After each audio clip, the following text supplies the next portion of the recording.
Hello everyone! Welcome or welcome back. If you're new here, my name is Kate and I'm a professional makeup artist based in England. So today I'm going to do a very long overdue Q&A. I literally put a question box on my Instagram story about a month ago, maybe even longer. So I'm going to get back to you on all of your questions. I have got questions from Facebook, Instagram and TikTok, so I'll get through as many as I can. But yeah, let's get into it.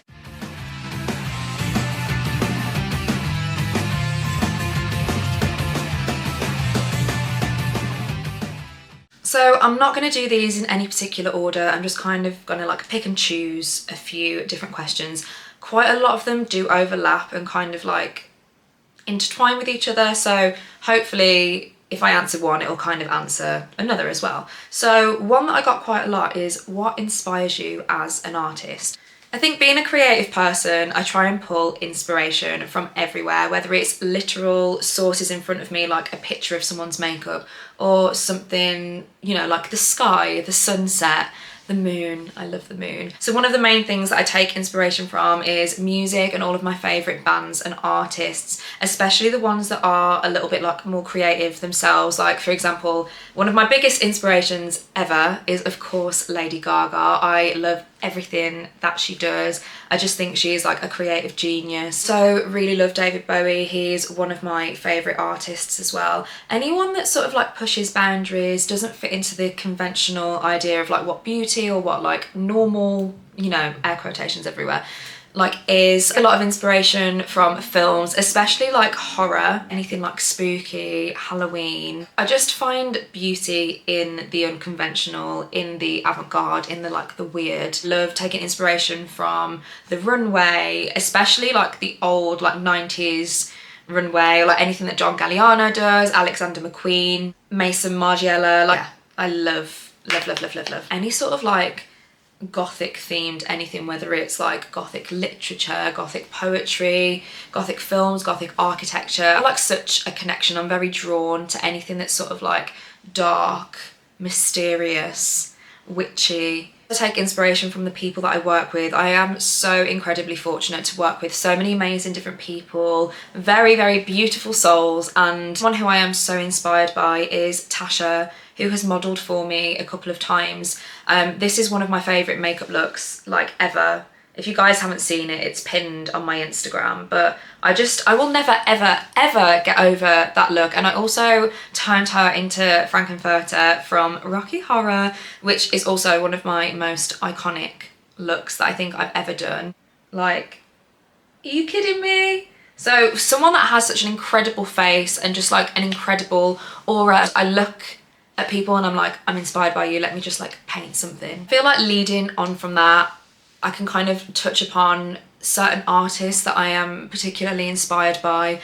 There are so many talented makeup artists that I follow online. It's actually incredible. I see all these people, but I can't remember everyone's handles. So I'm just gonna put a big list of people on the screen here who I am so inspired by, whether it's glam makeup, whether it's like avant-garde, you know, editorial, horror. There is so much inspiration that I see all the time and I'm like, you guys are amazing, your brains, I like how your brain works. So yeah, big shout out to all of these people here. Some I am friends with, some of them probably don't know I exist, but yeah, these are the people I'm inspired by. A big question that I get asked all the time is about my sort of journey as a makeup artist, how I started out, and specifically how I got into the alternative makeup space.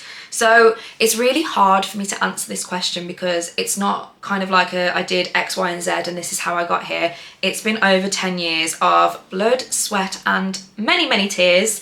Trust me, but I'm just like very grateful to be where I am. So I'm going to give you a little bit of like an overview of how I got here, but I feel like this is a whole video in itself that I would have to make separately to go into like more detail, because otherwise this Q&A is going to be like 2 hours long. Firstly, I've always been interested in makeup. I touched upon this maybe I think in my introduction video, but I was actually a synchronized swimmer for 11 years of my life. So from when I was 7 to when I was 18. So being a synchronized swimmer, like any other sort of like performance-based sports, like dancing, gymnastics, cheerleading, anything like that, we had to wear a lot of makeup for shows and competitions. But from that, at some point, I don't know when it did a complete 180, but I became obsessed with Halloween and all things spooky. So my love for putting blue eyeshadow on turned into me making like fake like wounds on my neck for Halloween. I always loved makeup growing up. Like, I was an emo kid, still am an emo kid. I of course had my black eyeliner every single day. But anyway, enough of that. So basically, I was 17, I was in sixth form at school, hated my life, didn't want to go to uni, and I was like, I want to quit. I found a makeup course at college, I left school, I did my first year of sixth form, and then I left, never looked back. I went to college, I did 2 years of theatrical, hair, special effects, and media makeup, which was so much fun. Like, college was the most fun. So while I was at college, I worked at MAC Cosmetics for a little while, and I started freelancing pretty much straight away. I think I was at college from maybe like September to December, and by the December I already started freelancing. So I was like, I just want to get into it. I want to get the clients, I want to do it. I think I did my first ever photo shoot maybe the following January or February, and it kind of just went from there. I'd always had other part-time jobs alongside doing freelance makeup, because a lot of the time it was just weekends. I did a lot of like event makeup, prom makeup, weddings. I mean, back then, like 10 years ago, weddings were predominantly just on the weekends. Now people kind of get married all like every day of the week, so it is a little bit different. But that's how I started, and then I started posting stuff on Instagram literally in like 2014, and it was questionable, of course, but there's only one way, you know, you've got to start somewhere. And I'd always loved the more creative side of makeup. So when Halloween rolled around, I was like, yes, this is my time to shine. I love being scary. I love creeping people out. I love, you know, like breaking out of like the norm. Like, I always liked my glam. I was very much a 2016 kind of glam girly, you know, the Insta glam, Anastasia Beverly Hills modern Renaissance palette, like the carved out brows. That was me. I was all over that shit. Like, I loved it. But I also just loved the things that are a little bit less conventional. And I felt like by this point, after a few years in my career, I did a lot of weddings, but I always felt like I didn't really fit in to doing weddings. Like, I didn't feel like I had a space in the industry for it, because me being the way that I am, like, I've always been a little bit more alternative, especially when I started getting like visible tattoos on my arms as well. I felt like I was being judged a lot, which obviously is going to happen, but I felt like there just didn't seem to be a space for me where I felt like I belonged in that part of the wedding industry. So after probably like 7 years, I really started pushing more towards alternative makeup. And then the way that I sort of pushed into this alternative side of the industry that I didn't even know existed when I started is in 2020, you know, when we were in lockdown, couldn't do anything. I was just posting makeup videos on TikTok all the time. Some of them were just general makeup tutorials. Some of them were like crazy trends and like crazy creative makeups that would take me like 7 hours. But the one thing that used to drive me mad is all of the trending sounds were always songs in the charts that I didn't like, or just music that I generally didn't like. So after a while, I was just like, you know what, fuck it. I'm gonna just post makeup videos to the songs that I like, the bands that I like, the music that like is me and like kind of like represents me as a person. And somehow, some way, I got into that algorithm and people started seeing my stuff and things started to kind of like blow up for me. I had a few videos that went viral, and I feel like I just found like a whole community of people that were just like me, that, you know, were still more alternative and didn't like the conventional, like stereotypical things that you would see in the beauty industry from beauty influencers and creators. And it was just such a magical time, and it still is a very magical time, because it's just so nice to actually be able to be myself, because there is space for everyone in this industry, whether you're someone that does like traditional weddings, whether you're in film, TV, whether you're working with celebrities, like there is space for all of us. And I feel like, honestly, being yourself is the key to success. So a lot of people ask me how I got where I got. Through just hard work. Like, I have literally wanted to throw the towel in so many times. I've wanted to quit so many times. Like, it would always roll around to January when work gets a bit quieter, and I would always be like, no, cannot do it, not for me, no more. But I'm not a quitter, so I would never give up. And I'm glad that I didn't. So it's kind of like, it's not really something that I can answer, but all I will say is it's a lot of hard work, a lot of motivation, and you've just got to keep going. Like, it's never too late to start. You've just got to do it, and do it your way, and just keep, like, be authentic and just stay true to yourself, and you will be surprised where things can go for you.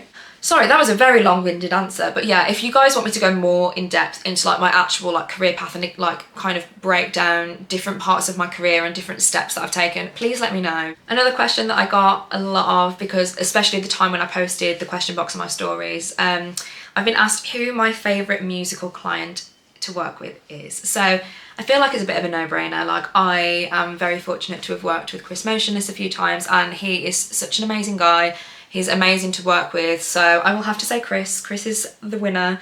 And I've had a few people ask like how it is working with him, and honestly, it's been such a good experience. I have done his makeup 4 times now. I did the show that they did with Beartooth back in 2023 in Birmingham. I did Download 2023, and then I did 2 of the shows in February just gone. And yeah, it's always been such a cool experience. Like, I'm very, very grateful to Chris for giving me the opportunities, because it's helped me with my career so much. I feel like it's put me out there to a lot more people that may not have necessarily seen me. So yeah, and he's just great. I can't say enough good things about him. He is such a good guy.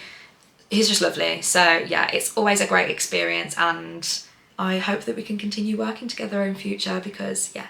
Someone else has asked me what my favourite foundations to work with on clients are. So I think that's quite a fun one, especially if you're a makeup artist and you're interested. So my kit has evolved a lot over the years, but I would say some of my holy grail products are, I love Charlotte Tilbury Beautiful Skin Foundation.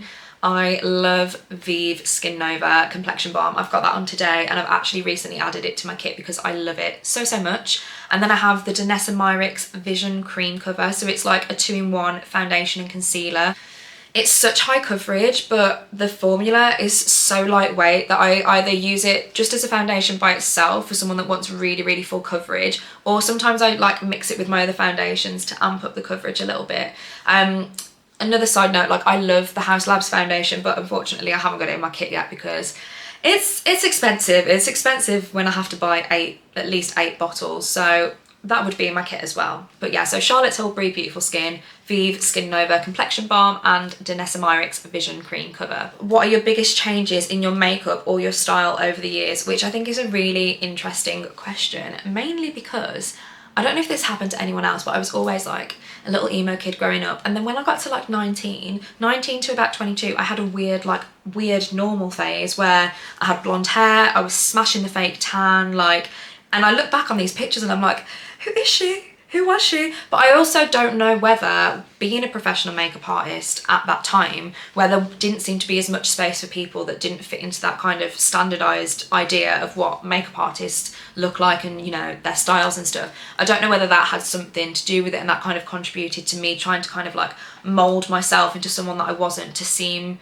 like to fit into like societal standards. So I feel like the biggest change was actually like after that, when I came back around, came back down to earth and was like, I know who I am, this isn't me. I've been asked if I'm doing any festivals this summer, so yes, I am doing Slam Dunk South on the 23rd, is it the 23rd? I don't know, the Saturday. So I'm doing Slam Dunk South, which I'm very excited for. I'm so excited for A Day to Remember and Neck Deep. Like, there's so many other bands as well, but specifically those two, very, very excited for. And then I am actually going to Download as well, so very excited for that.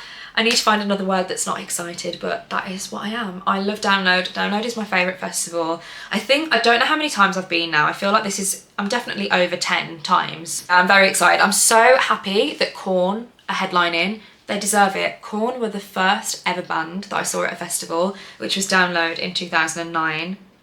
Which is crazy. It's quite a while ago. Can't wait to see all of the bands. There's so many bands that I'm very excited to see. Like, I'm really excited to see Poppy, oh my god, and Amira El Fiki, and there's like a bunch of other artists that I've not seen before. And I'm so, so happy that I'm seeing Green Day again. I haven't seen Green Day since 2010. 2010, like, let's just think about that, 15 years ago, which I'm definitely gonna cry. I'm so, so, so excited. So yeah, Download 25 is gonna be a good one. I've had another question, which is, what are your goals for 2025? So of course we're already like a quarter into the year now, which is insane. Like, I think time is going so quickly right now. Does anyone else agree? Like, I remember when I was younger, my mum would be like, don't wish your life away because time just goes so quick when you get older. And I was like, yeah. And now I'm like, damn, it actually goes so quick. So 2025, I have like obviously my personal goals and my career goals. I'm not going to go into anything too personal because, you know, it's personal for a reason. But I think one of the main things that I wanted to do was just like get outside more and be in nature, because I feel so much better when I'm outside, when I'm like in the fresh air, even if it's raining, even if it's cold, like get outside, you know, touch grass, smell the roses, whatever people say. And I've done really well actually. Like last year I made a lot of excuses. I like hiking, and the weather was so crap last year for so long that I just never did any of the hikes that I wanted to. But I was literally in January this year, I was out, I was there in the snow, in the cold, all wrapped up, and I was like, I'm gonna do it, and I did. And I've seen some amazing places already this year, and I can't wait to see more and just do more outdoor activities and go camping and just like everything like that. So another huge one is to stop spending so much time on social media. Now obviously this is a bit of a double-edged sword, because social media has become a part of my job. I never signed up to be a content creator, but here I am. It is something that you just end up doing if you're in a creative industry, but I'm so grateful for it, because I wouldn't have got half of the jobs or met half of the people or done half of the things that I've done if it wasn't for posting online. But you always have to remember that there is a whole world outside of social media and the internet. So I've been very mindful about just like taking time off, like having days where I don't go on social media at all. And I've got two phones. This one is my TikTok live phone and this is my regular phone. So I only have social media on my like work phone. So when I'm out and about, I'm actually being present, being in the moment, because as soon as I'd see a message or an email come up, I'd be there replying to it, and I'm like, I'm not even working right now. And like, if I had a normal job, like an office job, I wouldn't be replying to my emails when I'm out for lunch with my friends. Do you know what I mean? So definitely taking a step away from social media and treating it more almost as work, so I do get to switch off from it. I'm just gonna list a load of things now and not go into them, because otherwise we'll be here forever. So I wanna visit new countries, which I've already visited 2 new ones last week, which is amazing. I'm planning on running a half marathon. I started the training about 6 weeks ago, so fingers crossed that all goes well. I want to go to Salem this year, which I am doing with 2 of my amazing friends from America, Alyssa and Mel. I love them so much. Career-wise, I would love to get a paid job abroad, whether it's a wedding, whether it's like an event, doing like creative makeups. Like someone take me abroad, please. I want to go. I want to get out of the country. Read 12 books. I'm trying to read 1 book per month. I'm a little bit behind. I just finished my 3rd and it's like the 8th of April, but I reckon I can catch up. So that's another goal. Another one that's sort of like personal as well is just to like dress up more, because I think I spend a lot of time at home, and I'm either at home or at work, and I'm always in black, which is fine, but I feel like I stopped making an effort with my outfits. And it was kind of making me feel like, why do I have all these clothes if I never wear them anywhere? So even if I am just going shopping, or I'm going to the cinema, or I'm just going to go like walk down the road, make an effort, you know, dress. If this is going to be my ghost outfit, it's got to look good. I've been asked about my doggies, and of course I will tell you about them. So I've done this before, but I'll put some pictures on the screen. So I've got Archie and Rudy. I call them babies, but they're literally like 6 and 8, but whatever. So this is Archie. He's a Staffordshire Bull Terrier. This is Rudy. He is an English Bull Terrier. They're both rescues and I love them dearly. They are the most amazing, beautiful dogs ever. I feel like if you've had a Bull Terrier breed, you will know, like they get a bad rep. They can get a bad rep from like people thinking they're scary or vicious, but they are the softest dogs you will ever meet. They are so silly that I love people, especially Archie. Oh my God. He is like my shadow. He does not leave me alone. Ever. And then Rudy, he's a little bit grumpier now. Like he loves sleeping, and he refuses to sleep on the sofa unless you put an empty cushion cover over his head. It's very much hello darkness, my old friend. Like he loves the dark. He's a little mushroom. But yeah, they are the best and I love them. Someone has asked me if I would film a vlog style makeup shopping video for YouTube. So like I assume this means like out and about or even online shopping. But I don't know. I mean, it's not something I've thought about, but I might consider it. Like, would you guys want to see that? I feel like I've had a lot of people that say they like my vlogs on TikTok and stuff, but I feel like vlogging on YouTube's a whole different ball game. But now I have a new camera, I feel like I could kind of do it. But yeah, let me know if you want to see some kind of vlogs. Let me know. I have this question that says, how do you deal with self-confidence? Have you ever struggled, especially being an alternative girl? Yes, it is incredibly difficult, like sometimes. And I think self-confidence anyway, especially growing up with the age of social media, like I'm very fortunate that I didn't have my whole childhood on social media, but it was like MySpace and then like Facebook, Bebo, all of that stuff. So I feel like when you're online more and you have more to compare yourself to, it is very, very difficult. But I think it's one of those things I think does definitely come with time, which I know probably isn't the answer that a lot of people want, but I think, especially as I mentioned, after I came out of like my weird normal phase and I started feeling like myself again, I just started dressing in ways that like made me feel good. And even if that was, and still is most of the time, I mean, I've got brown on today, which is shocking, but most of the time it is baggy black clothes and chunky shoes. And that's what I feel comfortable in, and that's how I will continue to dress. I think self-confidence definitely is in like ebbs and flows. Some days I feel amazing, some days I don't, but I think you just have to remember like how you see yourself isn't how other people see you. So like you could be looking at yourself and you could be like seeing like you've got a few spots, or you've got a breakout, or you know, you might have put a tiny bit of weight on, or your hair isn't, you know, like looking great at the moment, but no one is going to be pinpointing and like picking at those details the way that you pick yourself apart. Like people don't care. Like if you have some acne on your face, you can go out, no one's going to stare at you. Like I think you just have to remember as well that we're all so self-obsessed, in a sense that like we're so bothered about what everyone else thinks about us, that everyone else is doing the same thing, so we're all thinking about ourselves and worrying about what everyone else thinks, but no one's actually like paying attention to the other people because they're so worried about themselves. So it's kind of like a weird thing. I remember seeing this thing, I think it was a TikTok video, and someone was saying like, have you ever, you know, seen a beautiful sunset or a beautiful sunrise and taken a picture of it, and you look on your phone and you're like, it doesn't even capture, like it can't encapsulate the amount of beauty that you're seeing before your eyes. Just remember that. So if you see a picture of yourself, or you take a picture of yourself and you're like, oh my God, like you just, sometimes it just can't be captured. So that's a really nice way to think about it. And yeah, I think I'm going to wrap it up there because I have no idea at the moment how long this video is going to be, but some of the questions I was answering was like 5 minutes of me rambling, so definitely going to have to cut some of that out. But yeah, thank you guys so much for sending all of your questions in. If you have any other questions about anything, or you want me to do like a part 2, please let me know, leave some questions below. Also let me know if you would like me to do a really in-depth video about how I became a makeup artist and kind of like my career path so far, because I love talking about it. I feel like it's such a fun story, and it's also just a sign to people to never give up on your dreams, because it's possible. But anyways, thank you guys so much for watching. Please don't forget to like, comment and subscribe. Hit the bell notification so you know when I've posted, and I will see you guys in the next one.